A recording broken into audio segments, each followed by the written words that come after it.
Hi guys, welcome back to my channel. Today we're going to talk about third molars.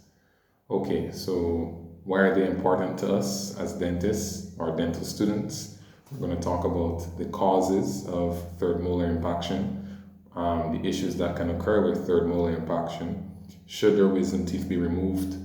And if so, how can they be removed depending on how they're impacted? So the first thing, what causes persons to have impacted third molars? One of the main causes is discrepancies in the jaw. So for instance, if you have retained primary teeth, or for instance, if the deciduous bud was displaced, you can have issues with syndromes such as cleidocranial dysostosis, hypothyroidism, if you've had radiotherapy, things like that there can actually predispose you to impacted third molars. Impacted third molars are associated with things such as caries, pericoronitis, cysts, tumors. Root resorption of the second molar is one of the main things that we see in the dental school. Furthermore, in dental practice, I'm pretty certain that most dentists will report that that's a major issue of impacted third molars. That's why if they're impacted, most dentists will encourage persons to have them removed. Another issue that can arise is called pericoronitis. Pericoronitis, persons may end up with pain, redness in the area, and as such may require antibiotics. Now, if you remove a third molar when the person has active pericoronitis, you can actually be predisposed to something called Ludwig's angina. Ludwig's angina is a medical emergency.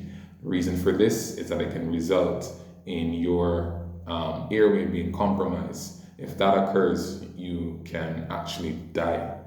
So third molar impaction is a serious condition and as such should be managed in a serious fashion. So we have some classifications.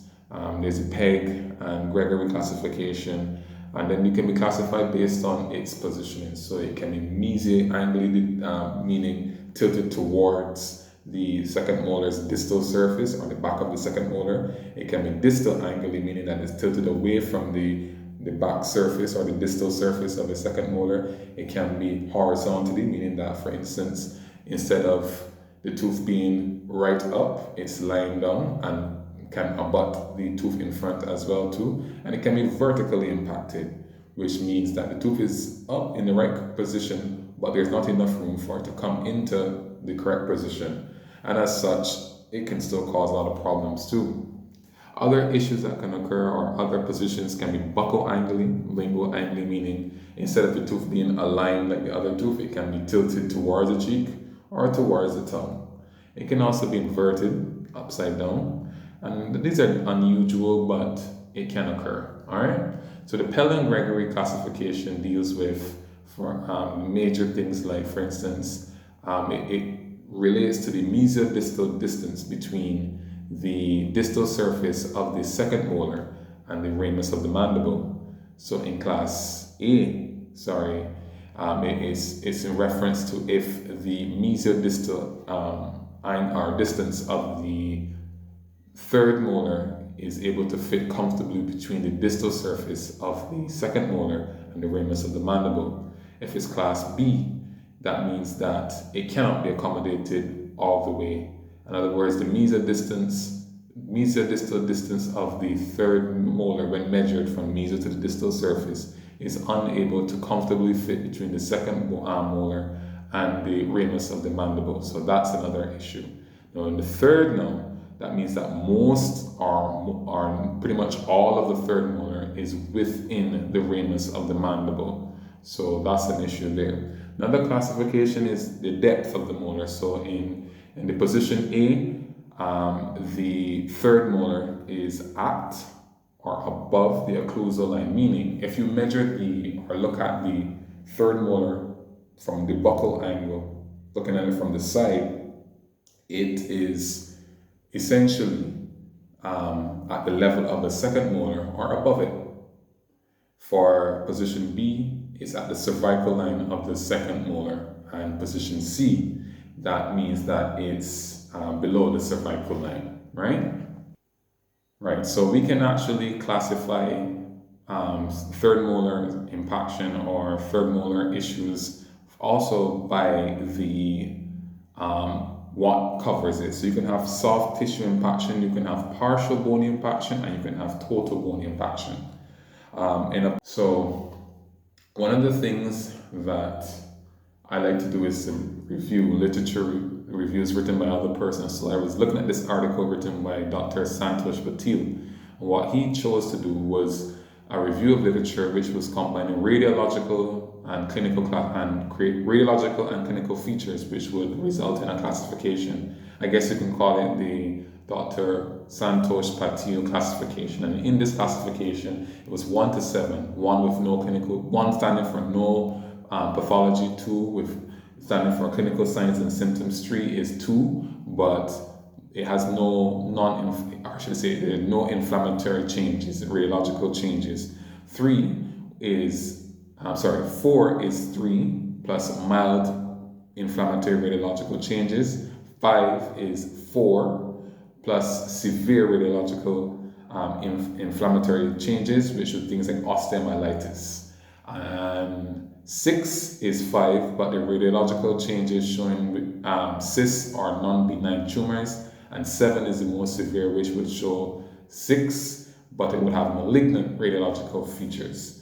So what's interesting about this is that there's so many ways of classifying third molars.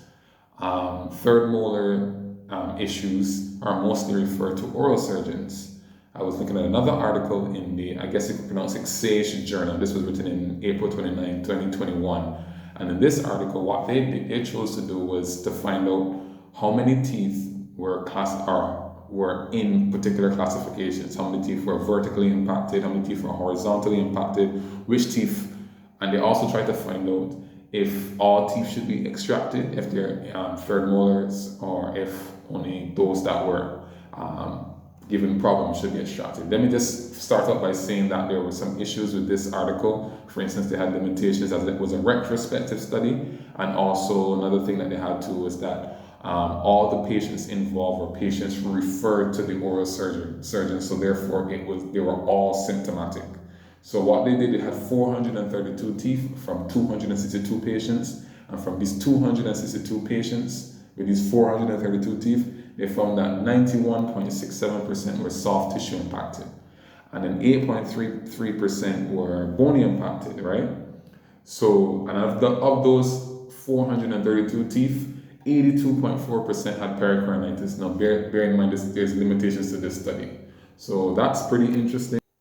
What was also interesting in this article was that, so based on the classification, the most common in types of impaction would be mesial angular, which is 43%, vertical would be 38%, distal angular was 6%. Now, in this journal, they had the most common being vertical, which was at 55.56%, and the next common was mesial angular, which was 24%, and the horizontal was 19.91%. Now, they also said that in terms of the depth of the third molar, they had the class type A was 72.2%, and type B over 20%, and type 3 was 6.94%. So from that, we see that the journal itself, the article concluded that persons who had vertical impactions more than likely needed to have their teeth extracted, the third molars extracted, and also based on their sample size, majority of them already had vertical impaction. Now, how do you remove a tooth if it's vertically, horizontally, or mesial angularly tilted? Now, in vertical impaction, once there's no pericoronitis or infection going on, what they tend to do is, depending on if it's at A, B, and C. Now, remember, A, B is at or above. So if it's at or above, chances are they can try to luxate, depending on how much of the bone is in the ramus. If it's at B or C, you would have more difficulty because you have to cut away bone based on its depth. Now, chances are there's section, mesial distally, and then you would take out one root and take out another root, or you could just try to luxate. If it's a horizontally impacted tooth, what they would do is cut the crown and then use a round burr to cut between the roots to separate the roots, and they will remove the distal root, which would be the highest one, and then they would remove the mesial root, which would be the lowest one. If it's distal anguli and it's far from the ramus, once again, you can luxate it out. There's horizontal, there's vertical, and if it's mesial impacted, depending on what is going on, they may section again.